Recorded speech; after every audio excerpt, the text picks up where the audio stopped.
Et salut à tous, c'est Kevin pour Crypto Pépite. On se retrouve aujourd'hui pour une nouvelle analyse crypto. Et aujourd'hui, une analyse un petit peu particulière puisqu'on va prendre le temps de regarder le marché d'un petit peu plus loin en prenant un gros pas de recul, donc une vision beaucoup plus macro-économique, en regardant un petit peu ce qui se passe à la fois sur les cryptos depuis quelques années, mais également sur le marché américain. Et je vais vous montrer également un outil que j'utilise pour savoir si certaines cryptos sont holdés par des gros portefeuilles et donc des fonds d'investissement. Juste avant de commencer cette vidéo, n'hésitez vraiment pas à t'abonner à la chaîne, ça prend une seconde et c'est un soutien vraiment de dingue. Donc merci à tous ceux qui se sont abonnés. Il y a des cadeaux qui sont en train d'arriver comme je vous le dis. Et merci pour les prochains qui vont arriver sur la chaîne. N'hésitez pas à me dire en commentaire également quelle est la prochaine crypto que vous voulez que j'analyse. Et on est parti tout de suite. Alors, donc déjà, on va prendre le temps de regarder Bitcoin. Alors, qu'est-ce qui s'est passé sur Bitcoin depuis 2001? Est-ce qu'on a plus d'historique ici? Alors, on va essayer de prendre une charte où on a quand même davantage d'historique. Bitstamp, c'est très bien. Alors, je sais pas tout ce qui est là-dessus. Ça devait être par rapport à un cours de crypto que j'ai donné. Alors, ok. Donc regardons un petit peu ce qui s'est passé sur le Bitcoin. Alors on a eu ici, on a eu un bull run là qu'on voit, on a eu un bull run ici, on a eu un fake là, on a eu un bull run ici. Toujours pas fini pour l'instant. Donc qu'est-ce qui se passe? À chaque fois qu'on a un bull run, derrière on a une correction de globalement 83%, 70%, 56%, 53%. Alors c'est intéressant, pourquoi? Parce qu'on voit que 80% ici, 70% là, 50-60% ici, 50% là. Ce qui pourrait nous faire penser qu'il y a de moins en moins de volatilité, et c'est normal parce qu'il y a de plus en plus d'argent injecté dans le Bitcoin, donc c'est de plus en plus compliqué de faire baisser beaucoup le prix. Donc attention à ceux qui disent ok, on attend qu'il y ait 80% de baisse ici pour racheter, etc. Parce que si on veut 80% de baisse là, ça correspond à quoi? 80% de baisse, ça correspond à 13 000. Je suis pas sûr qu'on vienne à 13 000 ou sinon c'est possible. Mais voilà, si on attend ça, c'est potentiellement quelque chose qui n'arrivera jamais. Maintenant, qu'est-ce qu'on peut voir? Quelque chose d'intéressant. J'utilise ça, je trouve ça vraiment sympa. Hop, voilà. Alors, qu'est-ce qu'on a ici? On a quelque chose. On a eu quelque chose comme ça en fait. On a eu quelque chose de très vertical. Je pense qu'on peut le prendre à partir de là en vérité. On a eu ici quelque chose de très vertical. Alors soit qu'on peut prendre comme ceci, soit qu'on peut prendre plus large en se disant qu'en fait, on n'en est que là. On n'en est qu'ici en fait. Ce qui est sûr, c'est que si on reporte ça à quelque chose comme ici, ça fait du sens en fait. Ça fait du sens qu'on ait une parabole ici. Et on pourrait voir quelque chose comme 1, 2 et 3, ce qui ferait 1, 2, 3, 4, 5. Et après, on bascule vers le bas. Avec une sorte de petite 1, 2 qui corrige beaucoup, 3, correction, 5, et après on s'en va. Ce qui paraît complètement logique. Donc on pourrait rester dans ce canal pour l'instant. Ici, j'ai posé ça, mais en vérité, ici on peut très bien aller plus bas et au final devoir décaler ça, Mais en tout cas, dans l'idée, je vais enlever ça. Voilà. Dans l'idée, c'est ce qu'on peut voir. Maintenant, si on zoome un peu plus, qu'est-ce qu'on a ici? Eh bien, tout simplement, on a deux zones, et d'ailleurs, je peux le tracer différemment. Je peux le tracer avec un canal parallèle. Aujourd'hui, nous avons ça. Et c'est... enfin, je veux dire, c'est pixel, quoi. C'est pixel. Si j'arrive à le tracer, bien sûr. Mais on peut voir qu'on a quelque chose comme ça, quoi. Et quand on voit ça, bah effectivement, on voit qu'il y a un canal, quoi. Il y a un haut de canal, un bas de canal. Ici, on est en bas. On peut potentiellement faire ça. Et ici, faire un sorte de double bottom. On a encore de la place pour double bottom ici. Le bottom, c'est 34 500. 34 100, plus on va monter, plus ça va remonter. Mais on peut très bien ici faire ça. Finalement, venir ici. Venir choper à nouveau tous les gens qui sont entrés ici. Leur faire peur. Poser finalement ici un double bottom divergé avec quelque chose comme ça. C'est-à-dire plus haut sur le MACD, mais plus bas ici en bougie que là. Finalement, on poserait ici une grosse structure comme ça. Et quand c'est cassé ici, pullback. Et là, on est parti to the moon pour la dernière vague. Un truc comme 95 000, peut-être beaucoup plus, j'en sais rien. Et derrière, dire à tout le monde, on va arriver à 100K, on va arriver à 100K, on va un tout petit peu avant. Et derrière, ça dégringole. Donc en tout cas, ici, on a quand même une super zone, une super localisation dans ce canal.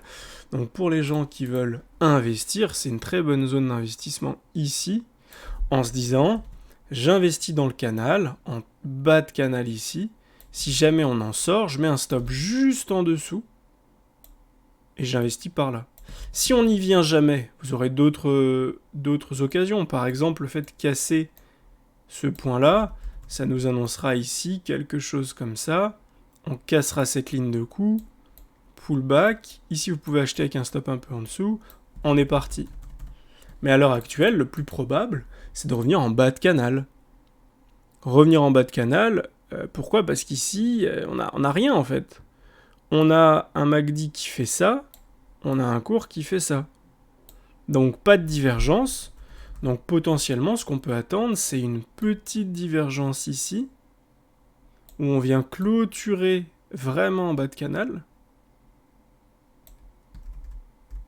Ce qui nous crée une divergence là. Derrière, on casse et on est parti to the moon. Donc le bas de canal, une très bonne zone d'achat avec un stop un peu en dessous. Voilà ce qu'on peut dire ici. Sur Ethereum, qu'est-ce qu'on peut voir ? Alors, Ethereum, je vais prendre une autre charte, pareil, pour pas qu'on mette tout au même endroit. Voilà, ici, je n'ai rien. C'est parfait. Alors, autre chose que je voulais vous montrer, c'est ici sur Bitcoin, juste avant qu'on arrive sur ETH, ce qu'on peut voir ici, c'est qu'on a eu énormément de volume juste ici. On a eu énormément de volume là, quand on a posé le bottom. Ici, on peut voir qu'on a moins de volume. Ici, on a moins de volume. Donc, c'est que potentiellement, on a des choses à aller chercher un peu plus bas pour qu'il y ait vraiment des volumes qui arrivent sur le marché et qui disent « Ok, là, on va plus haut ». Donc là, juste attention, petit manque de volume. Ici, on a des volumes qui sont décroissants. Ok. Maintenant, sur Ethereum, qu'est-ce qui se passe ? En fait, on voit un petit peu la même chose que sur Bitcoin, si ce n'est de manière un peu plus prononcée, en fait. Si ce n'est de manière un peu plus prononcée, pourquoi ? Globalement, on a ça. Et là, ça paraît très très clair. Hein. Là, on a quelque chose comme ça, quoi.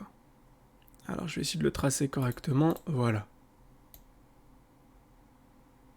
On a quelque chose comme ça qui pourrait ici s'accélérer. Alors, le problème avec ça, c'est qu'on peut voir que là, ici, on a déjà eu quelque chose comme ça, en fait. On a déjà eu quelque chose comme ça ici. Faut que je le retrace, du coup, mais... On a déjà eu ici quelque chose comme ça. Voilà, ici, on l'a bien. On le voit bien ici. Qui a été brisé. Quelque chose comme ça, ici, qui a été complètement brisé. Une parabole qui a été brisée. Derrière, c'est normal qu'on ait de la la temporisation, mais ça ne veut pas dire que c'est terminé.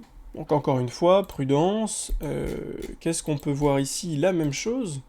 En daily, qu'est-ce qu'on peut voir? Eh ben, on peut voir ici, que je me trompe pas. Décidément, voilà. On a ici un canal juste là. Et là, on peut voir qu'on peut redescendre. Quand même, on a beaucoup plus de place pour redescendre, pour faire un tour ici et repartir. Par contre, on voit qu'ici, on fait déjà des divergences. Alors après, j'étais en weekly sur l'autre. Ici, on est comme ceci actuellement. Donc, on a une divergence haussière ici. Un plus haut sur le court par rapport à là, un plus bas sur le MACD par rapport à là. C'est une divergence haussière qui est en train de s'activer. Donc, on a potentiellement un Ethereum qui est très très bull ici. Et qui pourrait nous reproduire complètement ce qu'il a fait ici, le reproduire là, et nous emmener très haut pour cette dernière vague. Ok. Maintenant, ce que je voulais vous montrer, c'est quelque chose de très important et qu'il faut que vous compreniez, c'est sur le marché américain. Qu'est-ce qui se passe aujourd'hui? Aujourd'hui, il se passe que si le marché américain se fait défoncer, tout va se faire défoncer. Et ça, il faut vraiment que les gens comprennent. Ça fait... J'essaie de vous trouver quelque chose de mieux. Voilà. Voilà à quoi ressemble le marché américain depuis 2009. Depuis la crise de 2008 ici, on a eu 60% de baisse. Derrière, on est reparti. Ici, on a eu un flash crash de 35%. Ici, on a eu 60% de baisse. 2008-2009, crise des subprimes. Derrière, par rapport à la crise des subprimes, ici, on a fait 600% de hausse. 600%, c'est énorme. Voilà à quoi ressemble la charte. Donc là, pareil, on peut y voir ça, quoi.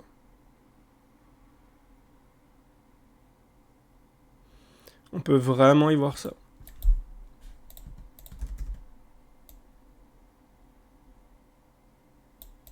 Voilà. Et donc là, on a accélération haussière. On peut revenir bas avant de repartir, avant de rester là-dedans.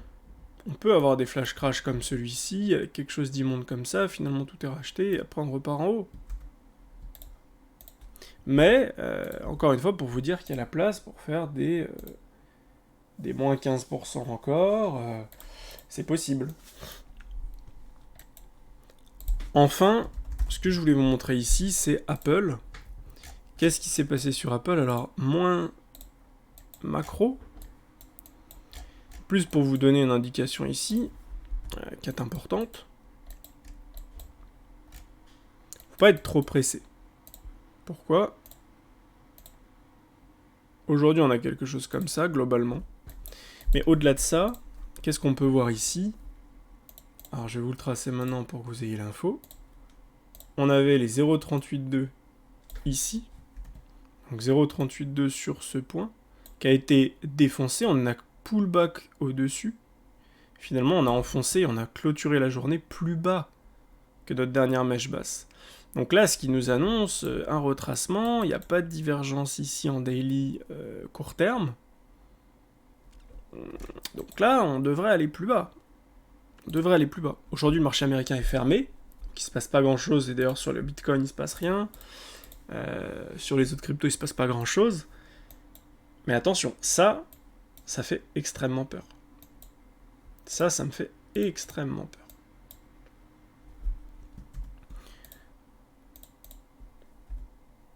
Voilà, on a une récession qui est peut-être en train de se mettre en place. On a le gold qui est en train de faire quelque chose de très très très intéressant. Alors ça, je sais pas ce que c'est que ces traits. Ok. Sur le gold, qu'est-ce qu'on peut voir sur le gold? L'ancien plus haut ici de 2011. Je traçais une résistance à cet endroit-là, puisque forcément il y a des gens qui veulent le vendre. Qu'est-ce qui s'est passé? On l'a dépassé très légèrement ici, mais derrière on s'est fait rejeter. Je sais pas si en monthly, On a quand même clôturé au-dessus. Mince. Ok. Hop. Hop. Ok. Et ici, qu'est-ce qu'on est en train de créer? On est en train de créer une tasse et anse. Et une tasse et anse, pour avoir la sortie, je l'ai déjà tracé ici, mais globalement, vous prenez le bas de la tasse jusqu'en haut de la tasse, et vous le reportez à la sortie de la anse. Donc là, ici, et vous avez une target à 2942, un peu avant les 3000. Ce qui ferait 50% d'augmentation sur le gold. Alors, là, on est en weekly, donc il faut bien se dire que c'est dans longtemps. Ça peut prendre beaucoup de temps. Ça peut faire comme ça. Ça peut être en 2025. Avant de rechuter. Donc, il y a le temps, mais il y a des choses qui sont en train de se mettre en place. Maintenant, sur les alts, il y a des choses hyper intéressantes. Il y a des choses hyper intéressantes à long terme. Je vais vous prendre le dot et je vais vous le prendre sur quelque chose où on a 2020. Je pense qu'ici on a tout. Ok, parfait. Je vais vous montrer quelque chose d'incroyable. Sur le dot, donc là j'avais tracé déjà ABC, bon bref. C'était déjà incroyable. Ici on va tout enlever pour pas vous perdre. Voilà ce qui se passe aujourd'hui sur le dot. Je vais vous montrer la trendline.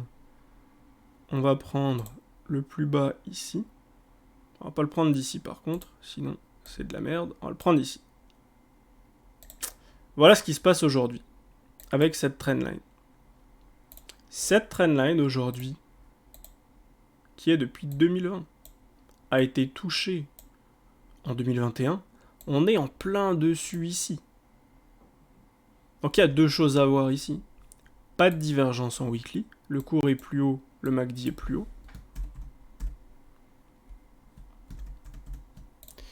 Par contre, on est sur un point hyper intéressant. Pourquoi on est sur un point hyper intéressant? Parce que c'est très facile d'acheter ici. Alors attention, on peut avoir quand même des pertes importantes. On peut voir qu'entre ça et ça, il y a 15%. Donc on peut très bien, ici, acheter bas, au final se prendre un moins 25%, et au final qu'on clôture la semaine au-dessus. Mais on est sur un point hyper intéressant parce que on a une sorte de canal ici.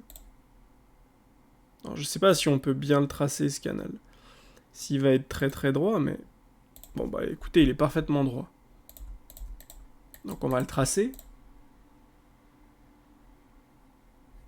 On va mettre ça pour être précis. Il n'est pas parfaitement droit. En vérité, il n'est pas parfaitement droit.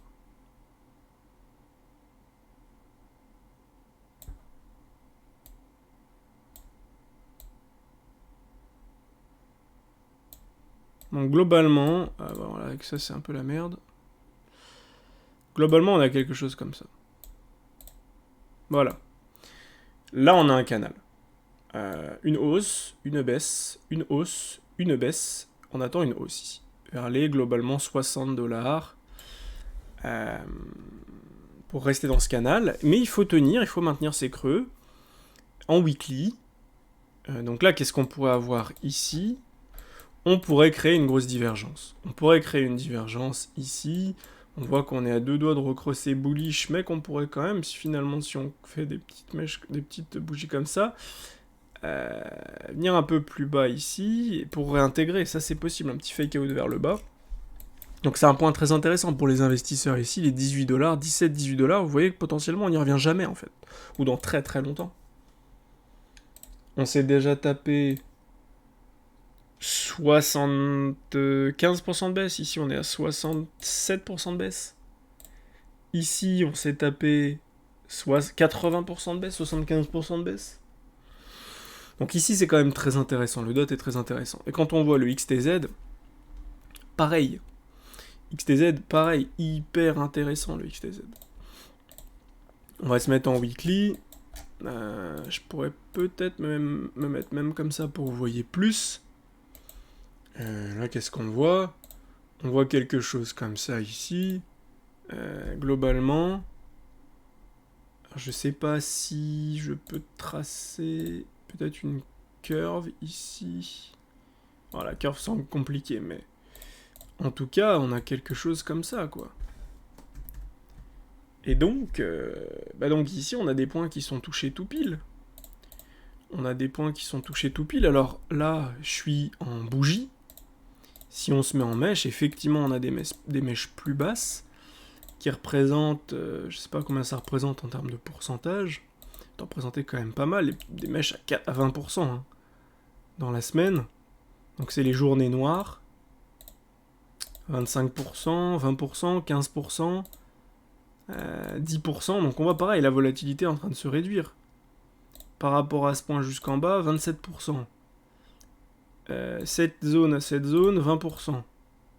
Cette zone à cette zone, 13%. Cette zone à cette zone, 9%.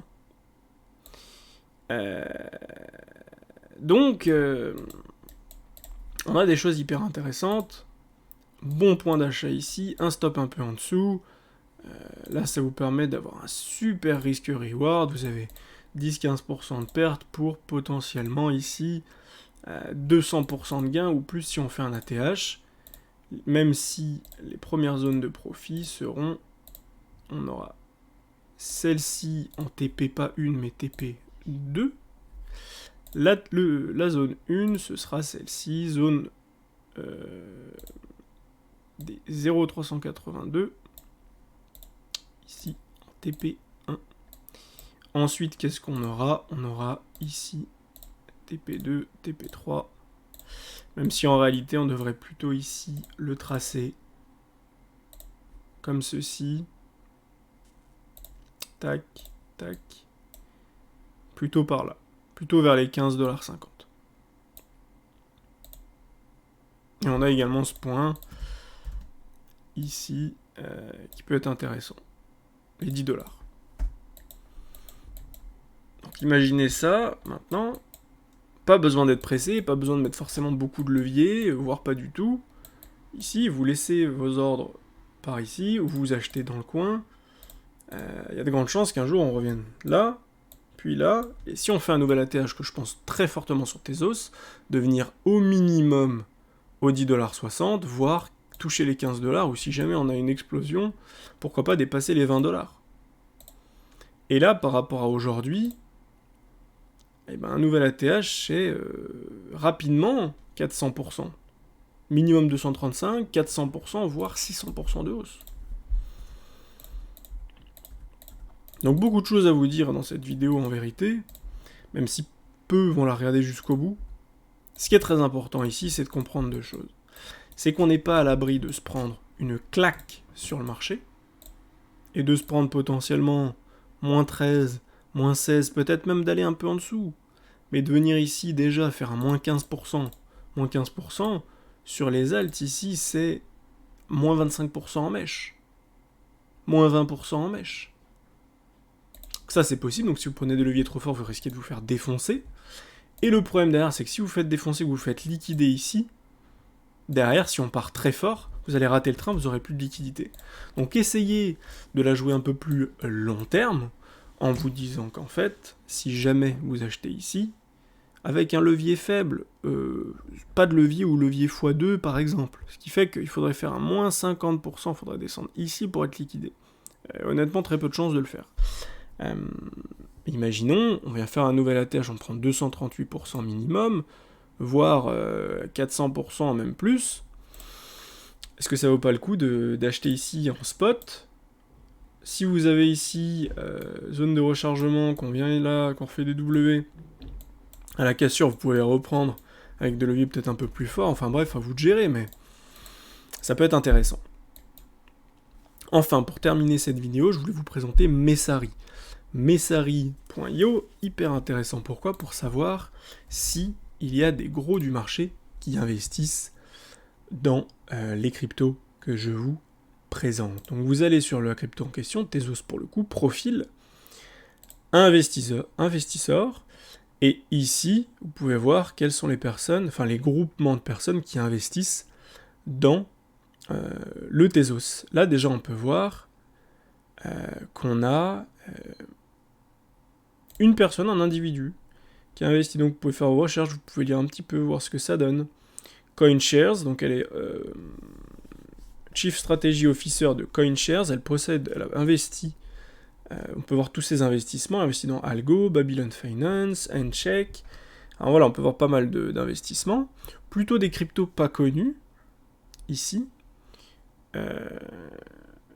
Quelques cryptos un peu plus connus comme le Océan, le Filecoin, XTZ, mais donc ça peut vous donner, vous donner quelques idées d'investissement. Et ici d'ailleurs on voit qu'il y a plein de groupes qui sont investis là-dedans, donc là il faut regarder est-ce que les groupes existent encore, mais vous pouvez faire vos petites recherches, et par exemple je sais pas, on va regarder le Dash qui est intéressant chartistement. Il me semble que sur le Dash... sur le Dash, on peut pas voir. C'est bien ce qui me semblait. Voilà. On a les contributeurs, ici. Donc, voir, ok, qui sont-ils? Qu'est-ce qu'ils font? Mais on n'a pas grand-chose d'autre. Maintenant, si on prend par exemple le DOT, donc Polkadot, profil, investisseur, qu'est-ce qu'on a? Des organisations, on en a aussi pas mal. Beaucoup d'organisations investies dans le Polkadot. Si on regarde par exemple le Bitcoin, profil, investisseur, on voit qu'il y a beaucoup d'organisations tout de même, mais un peu moins. Parce que généralement, ces groupes d'investissement savent qu'il y a beaucoup plus de potentiel dans les alts, in fine, que dans le Bitcoin. Pantera, par exemple, Pantera Capital, et si vous regardez ça, vous avez les présidents, etc. Et ce qui est très intéressant, c'est que vous avez tous leurs investissements. Ici, vous avez tous leurs bacs d'investissement, vous voyez que ça se fait pas rire, hein. Il y en a vraiment beaucoup. Il y a du Luna, du ZEC, du Vega, du Sushi, il y a des petites cryptos, et c'est hyper intéressant, quoi, parce que quand on voit, par exemple, que le WTC dont je vous avais parlé, il y a des investisseurs, Cypher, DigiChain Capital, Blockox Fund, Cypher ici, on voit tous leurs investissements pareil, intéressant. Le GTO dont je vous ai parlé, hyper intéressant le GTO, est-ce qu'il a des investisseurs? Ok, on voit qu'il a la masse d'investisseurs. Donc là, tiens, c'est intéressant. GTO, c'est une toute petite crypto, pourtant il y a beaucoup d'investisseurs, ça vaut peut-être le coup de au moins regarder. Investir ou pas, ça c'est à vous de voir, mais en tout cas, tiens, c'est intéressant, quoi. Très intéressant. Donc voilà ce que je voulais vous présenter vraiment de manière macro. N'hésitez pas à me dire en commentaire si cette vidéo vous a plu et quelle est la prochaine crypto que vous voulez que j'analyse. Je devais regarder rapidement le Cardano. On m'avait demandé de regarder le Cardano, mais il me semble qu'il n'y avait pas grand chose. Ok. Alors le Cardano rapidement. Bah là on peut le voir très bien. Cardano, qu'est-ce qui s'est passé? On a eu... Non, c'est pas du tout ça que je veux faire. C'est... Tac, tac, tac. Une curve. Ici, on peut le voir ici. On a eu une accélération. On a brisé cette accélération ici. Derrière, canal descendant, on corrige. Et quand on regarde ça par rapport à ce point-là, et qu'on prend ce point, bah où est-ce qu'on s'est arrêté? Je vous le demande, c'est-à-dire que vous placez ça, vous dites ok, là on est en pleine... Dire que tant qu'on casse pas ça, on va l'agrandir, tant qu'on casse pas ce point, on peut continuer de monter. Si on s'était arrêté là, on aurait pu faire ça, accélérer. Au bout d'un moment, bah, on va finir par redescendre. On a cassé ça. Donc là, on a notre top, notre bottom. On trace un fib. Qu'est-ce qui se passe? Zone de rechargement de longue. Ici, entre les 0,61,8 et les 0,78,6. Et qu'est-ce qui se passe dans cette zone? Alors, un tout petit peu plus haut ici. Hop, voilà, là on est parfait. Et bien qu'est-ce qui se passe? Voilà ce que fait le cours. Le cours ici est venu déjà ici, il y a eu de la liquidité qui a été achetée, on a rejeté, on est revenu ici un peu plus profondément, on est revenu en haut, on est resté dans la zone de rechargement, au plus bas possible, et ici on commence à structurer potentiellement des choses intéressantes. Parce qu'il y a deux choses, là ici, des M, des M, des M, et ici potentiellement on est en train en weekly de proposer peut-être un autre creux ici, avant de faire ça et d'avoir un double bottom weekly, de monter, de le valider là, et d'avoir quelque chose comme ça de ultra bullish pour repartir. Double bottom, on casse la ligne de coup exactement au 1,25, et derrière c'est Moon. Derrière c'est clairement Moon. On avait un canal descendant, on l'a cassé, mais c'est pareil, on l'a cassé, derrière il faut instaurer une dynamique. Pour instaurer une dynamique, il faut faire des W weekly et repartir. Parce qu'on peut très bien faire ça, finalement faire ça, venir là, faire des plus bas et refaire ça, et en fait refaire un nouveau canal descendant ici, le casser, etc. etc. Maintenant, en termes de... tac, tac, tac. Qu'est-ce qu'on peut voir? On peut voir ça. Ça. Ok. Donc ici, déjà, on aura une belle zone de vente aux 5,60$. Ensuite, les 8,60$. Donc encore une fois, par rapport à où on est aujourd'hui, si vous jouez long terme, vous jouez potentiellement pour un 500% de hausse. Peut-être pour un 800% de hausse. Est-ce que ça vaut pas le coup de jouer un peu plus petite couille maintenant? Non, je mise pas super gros et tout, parce que là, ça va vite. Hein. Dire on fait moins 1%, vous avez pris un x5, vous êtes liquidé ici. Hein, si on va faire un plus bas. Et c'est possible qu'on vienne faire un plus bas ici. Faire un plus bas ici. Faire ça. Ici, former un double bottom divergé, c'est-à-dire que sur le MACD on est plus haut, sur le cours on est plus bas, W divergé, et derrière on part. Fusée, plus personne en veut, tout le monde dit que c'est de la merde, on a cassé les précédents plus bas, etc. etc. alors qu'en fait c'est un beau W divergé, on casse la ligne de coup, derrière c'est Moon, on est parti, et il y aura deux choses, quand on va arriver dans cette zone, non c'est pas cette zone du coup parce que j'ai pas pris l'extension. Ok. Voilà. Quand on va arriver dans cette zone, qu'est-ce qui va se passer? Deux possibilités. Soit on fait ça, on part, on arrive dans la zone ici des 0,68, 0,78,6. Les gens sont très très bulles dans ce cas-là, on va former un M. Les gens vont vouloir tout acheter ici, on va repartir vers le bas, reposer un bottom avant de repartir.